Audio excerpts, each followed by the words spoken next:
Sukarra da infekzioen sintometako bat, eta justu COVID-19arekin sintoma nagusietakoa da disnea edo arnasa hartzeko zailtasunarekin batera eta estularekin batera. Hala ere, zenbateraino da adierazgarria sukarra? Eta noizik aurrera hartzen da, ze temperaturatan dago muga sukarra daukagula jakiteko?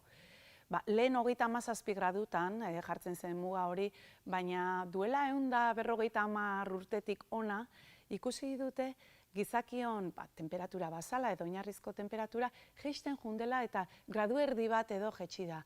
36,5 hartzen da normaltzat bataz beste, baina hori ere asko aldatzen da sexuaren arabera, ovulazio zikloaren arabera, egunaren ordua, goizean adibidez temperatura baxuago izaten dugu gauean baino, eta adinarekin ere igotzen joten da temperatura hori.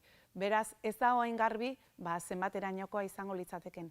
Eta gainera eta batez ere kontuan izan behar da COVID-19aren sintomarik izan gabe ere litekena dela infektatuta egotea eta beraz badaukagu besteei kutsatzeko arriskua. Beraz, ondo dago sukarra izan ezkero osasun zerbitzuetara jotzea eta laguntza medikua eskatzea, baina ez pentsa sukarra ez izateagatik ez daukazula beste inor kutsatzeko arriskurik.